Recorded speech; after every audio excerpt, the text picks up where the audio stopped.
আরে কি আশ্চর্য! কলকাতা নাইট রাইডার্স কি এবারের আইপিএলে কোনো ম্যাচ জিতবে না? ভুল করেও তো একটা ম্যাচ জিততে পারে, কিন্তু সেটার নামগন্ধ পর্যন্ত খুঁজে পাওয়া যাচ্ছে না কেকেআরের পারফরমেন্সে। 6টা ম্যাচ তো চলে গেল, 5টাতেই কেকেআর হেরে গিয়েছে। কেকেআর এবং পরাজয় এবারের আইপিএলে সমার্থক হয়ে গিয়েছে। কলকাতা নাইট রাইডার্স খেলতে নামে এবং হেরে যায়।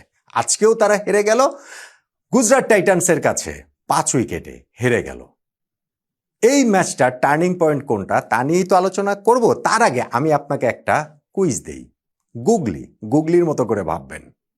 আমি জানি আপনি বুদ্ধিমান, এইটা আসলে একটুখানি ভাবলেই উত্তরটা পেয়ে যাবেন। এইবারের আইপিএল এর এই 6 ম্যাচে কলকাতা নাইট রাইডার্সের বেস্ট পারফর্মার কে? ওর্স্ট এই ক্যাম্পেইনটাতে বেস্ট পারফর্মার কে এখন পর্যন্ত? এটাই হচ্ছে কি আপনার জন্য কুইজ। গুগলির মতো করে ভাববেন, আপনি ভাবতে থাকুন, উত্তর খুঁজতে থাকুন, আমি টার্নিং পয়েন্টের আলোচনাটা এগিয়ে নিয়ে যাই। কলকাতা নাইট রাইডার্স এই ম্যাচটাতে আহমেদাবাদে 180 রান করেছে, যেটা খুব সহজে 200 রান 210 রান হতেই পারতো, এবং সেটা যদি হতো তাহলে ম্যাচের রেজাল্ট অন্যরকম হতে পারতো। ওই 180 করেছে, সেই রান টপকে গিয়েছে গুজরাট টাইটান্স মাত্র 2 বল হাতে রেখে। ফলে ওই 20-30 রান যে তারা কম করেছে না, সেইটা শেষ পর্যন্ত গিয়ে ডিফারেন্সটা কি মেক করে দেয়নি? এবং যেটা আমি বলছিলাম ওই রানটা তারা করতে পারতো। হ্যাঁ, তাদের ইনিশিয়াল ফেজে শুরুটা ভালো হয়নি, যেটা বেশিরভাগ ম্যাচেই আসলে হচ্ছে না। প্রথম 2 ওভারে আজিঙ্কা রাহানে এবং অঙ্কুশ রঘুবংশী তারা দুজন আউট হয়ে গেলেন। এই ম্যাচে প্রথমবারের মতো আইপিএলে একাদশে নামানো হলো টিম সেইফার্টকে, ফিন এলেনকে বাদ দেওয়া হয়েছে, কিন্তু সেইফার্টও 19 রান করে আউট হয়ে গেলেন 4 ওভারের মধ্যেই। 4 ওভার মানে 4-6 24টা বল।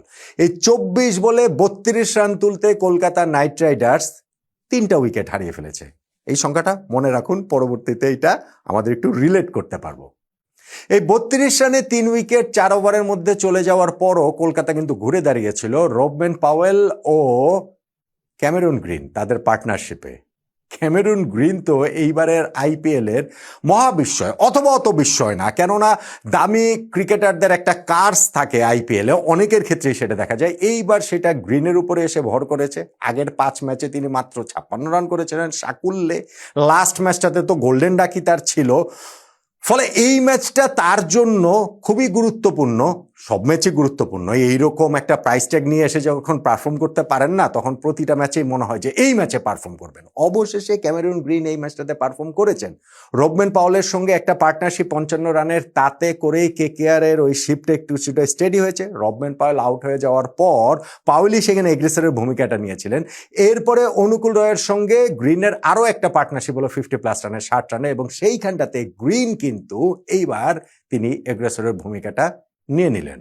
হ্যাঁ, তার ইনিংসটা হচ্ছে গিয়ে নানান রকম ভাগ্যের সহায়তা তিনি পেয়েছেন, খেলেছেন, বল মিস করেছেন, ইনসাইড এজ হয়েছে, ক্যাচ ড্রপ হয়েছে, বাট স্টিল এই খারাপ সময় কিছুটা ভাগ্য তো পাশে থাকা লাগে। গ্রিনের এই ম্যাচটাতে, এই ইনিংসটাতে সেইটা খুব ভালোভাবেই ছিল, এবং কলকাতাও খুব ভালোভাবে কিন্তু আসলে রিকভার করতে পেরেছিল। 32 রানে 3 উইকেট চলে যাওয়ার পরও 2টা 50+ পার্টনারশিপে। 15th ওভারের যখন শেষ দিকে কেকেআর, তখন কিন্তু মনে হচ্ছিল যে স্কোরটা তাদের 200+ হবেই হবে। এরপরে কি হলো? শেষ 32 বলে তারা মাত্র 32 রান তুলে শেষ 6টা উইকেট হারিয়েছে। অনুকূল রয়কে আউট করে প্রসিদ্ধ কৃষ্ণা ওই কিপারের হাতে ক্যাচ দিয়েছেন। ওই সময় ব্রেক থ্রুটা তিনি এনে দিলেন। রিঙ্কু সিং এর জন্য স্টেজটা একেবারে সেট ছিল, কিন্তু রিঙ্কু সিং ওই নেক্সট ওভারটাতে ওই সেম ভাবে রাবাদার বলটাতে তিনি কিপারের কাছে ক্যাচ দিয়ে আউট হয়ে গেলেন। এরপরে কলকাতার ইনিংস আর গতি পায়নি। ক্যামেরুন গ্রিনও তিনি আর সেভাবে স্ট্রাইক পাচ্ছিলেন না, অন্য প্রান্তে উইকেট পড়ছিল। এবং আপনি দেখেন যে ওই জায়গাটা, আমি বলছি শেষ 32 বলে তারা 32 রান করেছে, 6 উইকেট পড়ে গেছে। ওই 32টা বলের মধ্যে ক্যামেরুন গ্রিন তিনি যখন ওই মুহূর্তে 44 বলে 75 রানে নট আউট ছিলেন, শেষ 32 বলের মধ্যে তিনি মাত্র 11টা বল ফেস করতে পেরেছেন, এবং সেই 11 বলে গ্রিন মাত্র 4 রান নিয়েছেন। ফলে গ্রিনও শেষ দিকে গিয়ে যেভাবে সবুজ বিবর্ণ হয়ে গিয়েছে, ঠিক তেমনি ভাবে কলকাতার ইনিংসটাও একেবারে খুবই প্রমিজিং ইনিংসটা শেষে গিয়ে ধসে পড়েছে। প্রথম 24 বলে 32 রানে যেই দলটা 3 উইকেট হারিয়ে ইনিংসটা শুরু করেছিল, সেই দলটা মাঝখানে 2টা 50+ পার্টনারশিপে কামব্যাক করেছিল, রিকভার করেছিল, কিন্তু শেষ 32 বলে মাত্র 32 রান তুলতে শেষ 6টা উইকেট হারিয়ে তারা 180 রানে তাদের ইনিংসটা শেষ করে ফেলে। এখন 180 রান এইবারের আইপিএল এর জন্য পার স্কোর না, আহমেদাবাদের এই উইকেটে তো নাই, কোনোভাবেই না। এবং গুজরাট টাইটান্স সেই রানটা তাড়া করে জিতে গেছে। লাস্ট ওভারে গিয়ে তারা জিতেছে, মাত্র 2 বল হাতে রেখে জিতেছে। এটা যেমন সত্যি, ঠিক তেমনিভাবে পুরো ইনিংসে যে কেকেআর থ্রেট করতে পারছিল গুজরাট টাইটান্সকে, হারানোর সম্ভাবনায় কেকেআর এগিয়েছিল, সেইটা কি কোনো সময় বলা যাবে? আমার কাছে সেটা মনে হয় না। ধরুন ওপেনিং পার্টনারশিপে সাই সুদর্শন এবং শুভমান গিল তারা ওই পাওয়ার প্লের মধ্যে 57 রান তুলে ফেলেছে। সাই সুদর্শনের পরে আউট হলেও পাওয়ার প্লেতে তারা 6 ওভারে 1 উইকেটে 71 রান তুলেছে। জশ বাটলারের উইকেটটা গুগলিতে নিয়ে নিলেন, ওইখানটাতে বরুণ চক্রবর্তী 10th ওভারে, তারপরেও তো 2 উইকেটে 99, 10 ওভার শেষে পরের 10 ওভারে তাদের আরো 82 রান প্রয়োজন। হাতে ভাই 8 উইকেট রয়েছে এবং সেট হয়ে যাওয়া শুভমান গিল রয়েছেন। এইটা তাই খুব একটা কঠিন হওয়ার কথা না, খুব একটা কঠিন হয়ও নাই। 50+ একটা পার্টনারশিপ ওয়াশিংটন সুন্দরের সঙ্গে ওইখানে শুভমান গিল করলেন। সুন্দর যখন আউট হলেন, তারপরেও তো শেষ 5 ওভারে তাদের মাত্র 37 রান প্রয়োজন ছিল, হাতে 7 উইকেট নিয়ে। মানে হচ্ছে গিয়ে 30 বলে 37 রান, হাতে 7 উইকেট, শুভমান গিলও উইকেটে রয়েছেন। এইটার এমন কঠিন কি কাজ? গিলের পরে আউট হয়েছেন বটে, দুর্দান্ত একটা ক্যাচের শিকার হয়েছেন তিনি ক্যামেরন গ্রিনের। তিনি যেরকম হচ্ছে আজকে ব্যাটে রান পেয়েছেন, ফিল্ডিংয়েও কিন্তু একটা খুব ভালো এফোর্টে সেখানে থার্ড ম্যান থেকে এসে ঝাঁপিয়ে পড়ে যেই ক্যাচটা নিয়েছেন তিনি। শুভমান গিল সেখানে ডিসঅ্যাপয়েন্টেড হতেই পারেন, কেননা তিনি শেষ পর্যন্ত থাকাটা তার উচিত ছিল। সেই ক্ষেত্রে হয়তো বা সেঞ্চুরিটাও তিনি পেতেন। 50 বলে 86 রান একটা ইনিংস খেলেছেন শুভমান গিল। আউট যখন তিনি হয়ে গেছেন, শেষ 3 ওভারে 23 রান মাত্র প্রয়োজন এবং হাতে 6 উইকেট রয়েছে। এইটা তো তারা জিতবেই। এইরকম ম্যাচ ব্যাটিং সাইড আইপিএল এর মতো মঞ্চে হেরে যায়, ধরেন এরকম 10টা ম্যাচে একটা ম্যাচ হয়তো ব্যাটিং সাইড হারে, বা 15-20টা ম্যাচে একটা ম্যাচ হারে। এই ম্যাচে সেটা হয়নি।